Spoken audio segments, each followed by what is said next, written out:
had many stories over the years, but this one probably is the most strange. About 25 years ago, when I was 15, I spent the night over at a friend's house. We weren't the best of kids at the time. I'm talking, we smoked cigarettes, we stole from various stores, that kind of thing. Anyway, we were bored one night, so we waited for his parents to fall asleep so that we could sneak out and smoke a cigarette. My friend lived in this small neighbourhood that butted up against a patch of woods, not a large forest by any means. It was a patch about 4 or 5 miles square, but we knew every inch of it as we'd been friends since childhood and explored these woods all the time. We'd built forts there, caught frogs in the small creek that ran through the middle, and spent many hours exploring the area. So, after successfully sneaking out, we were both standing at the end of his driveway at about 1 or 2 in the morning having cigarettes, feeling that we were smarter than we were. The neighbourhood was dead quiet. Not even a dog was barking anywhere.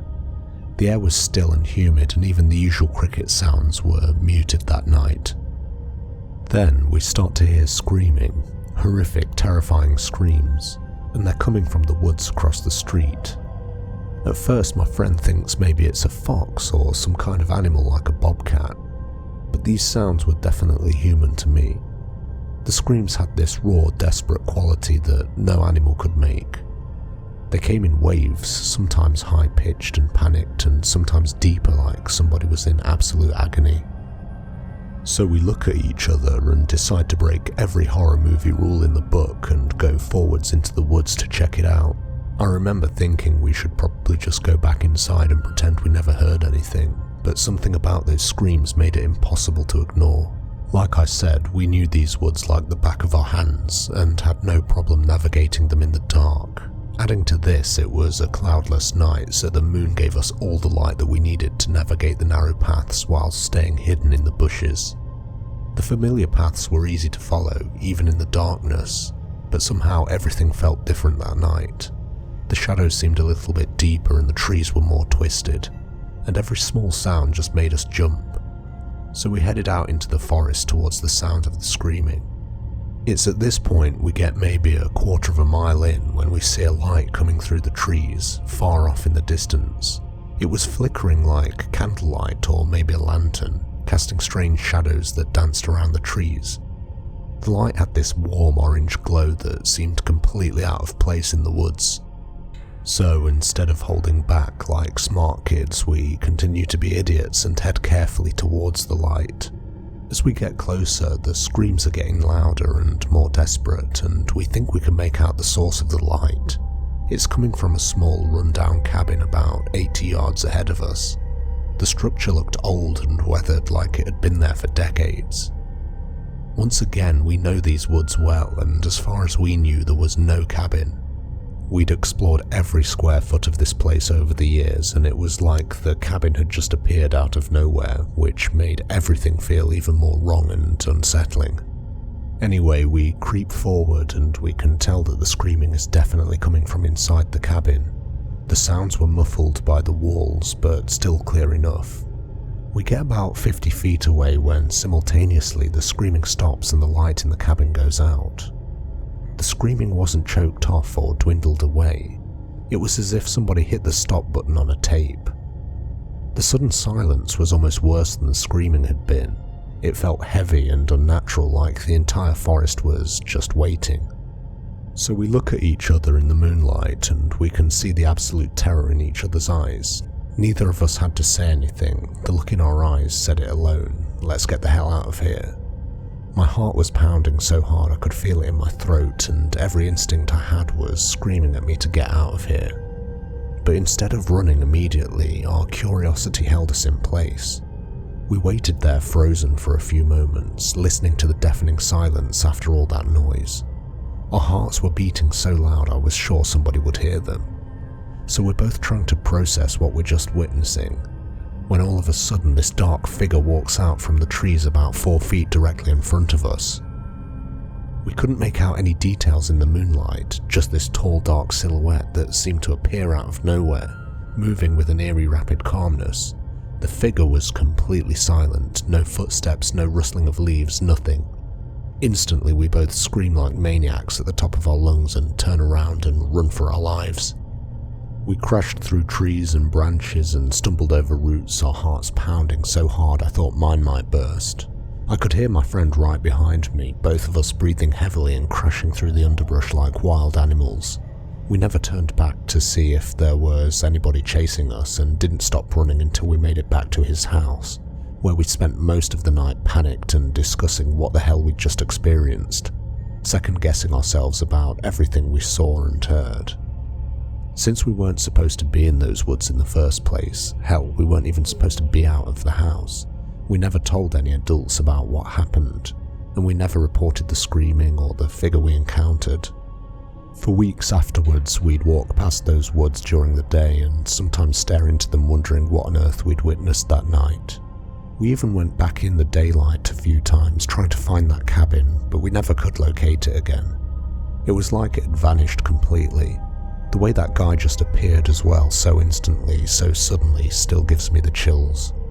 After 25 years, my friend and I still discuss what we saw and heard that night every now and again, but we never did find out who that dark figure was, what had been screaming in those woods, or what was happening in that cabin.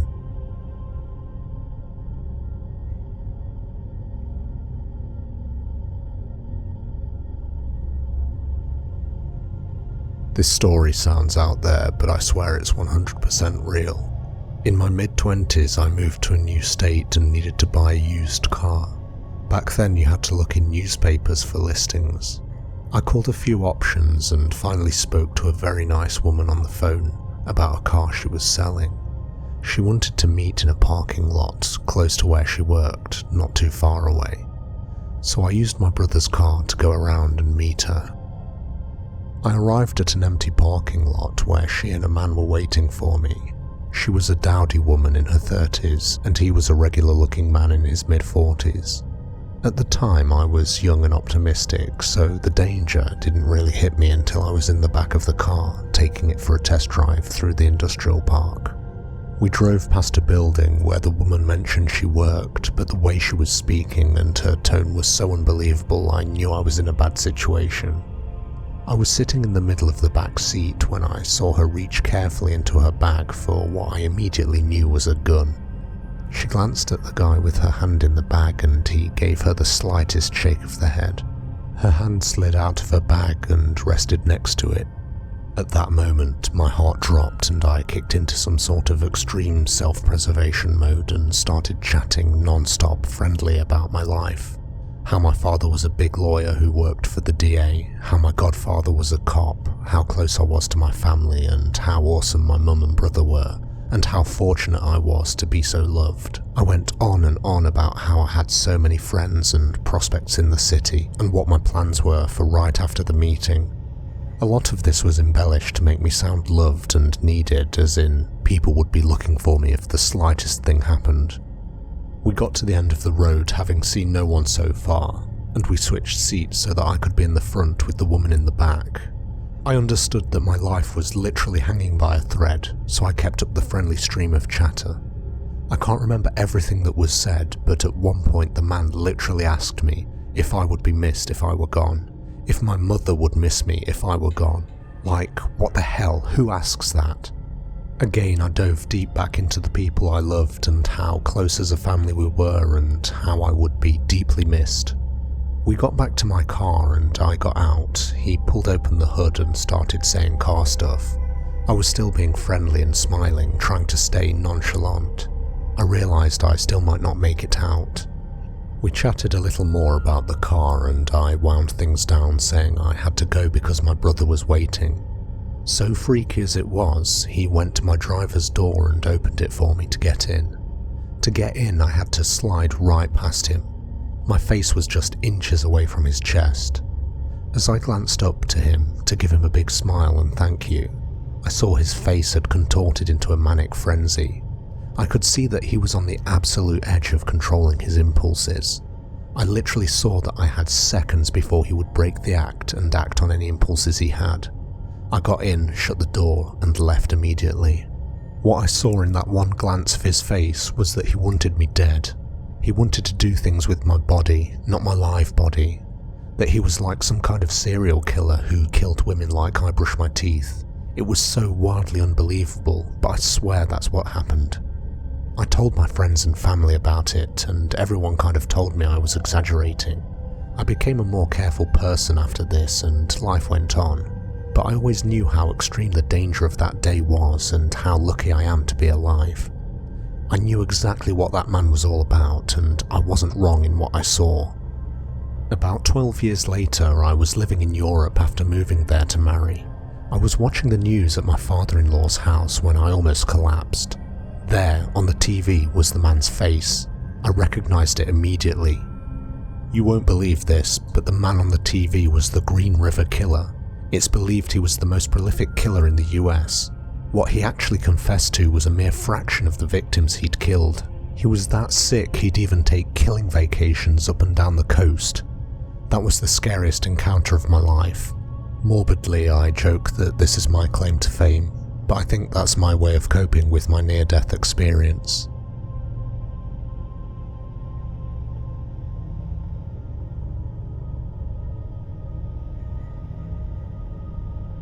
I saw a woman post on a local mums group looking for help, and my business was slow, so I figured it would be easy money. It was very straightforward clerical work and seemed right up my alley. I happened to be the first person to comment. Side note, I live in a rural community, and this location was even more rural. Think farmlands.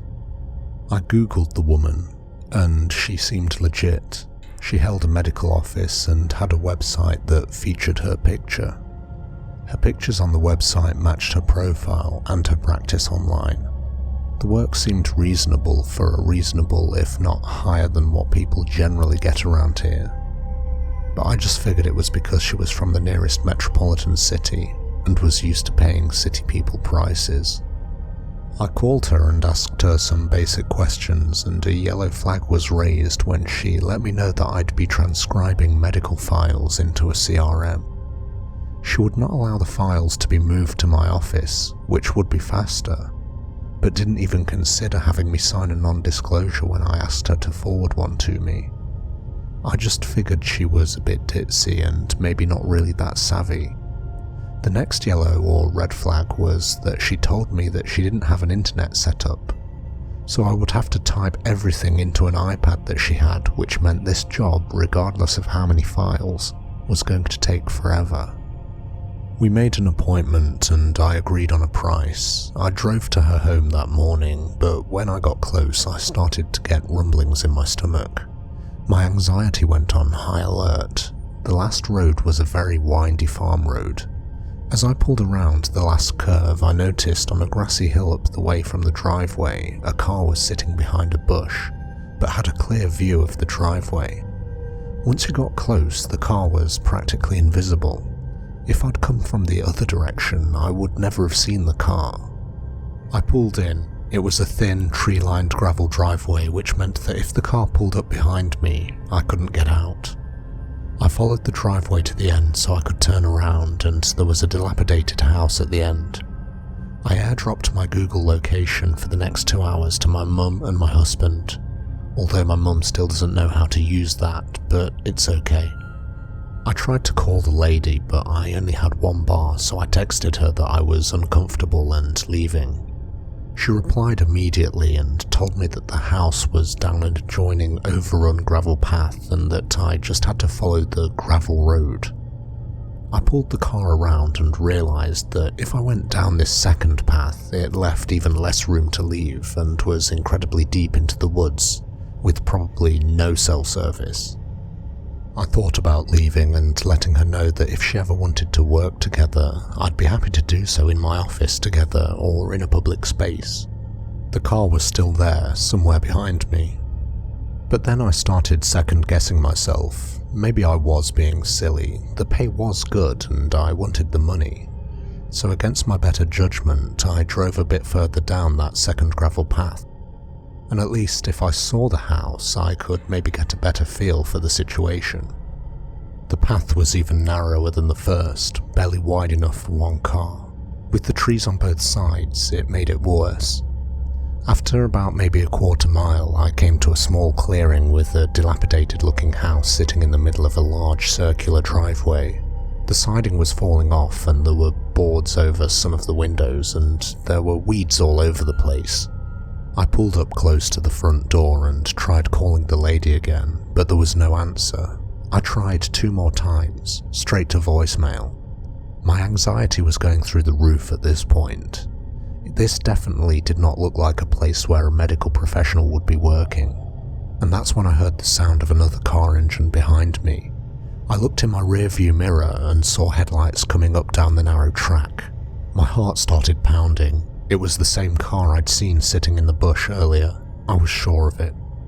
The car was moving incredibly slowly, like whoever was driving it wanted to make sure that I couldn't back up and leave.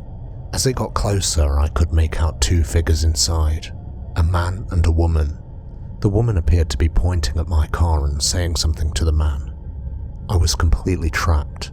The narrow track behind me was blocked by the car, and there was nowhere to go except forward and maybe around to the side of this house, but I had no idea if there was even a way out back there.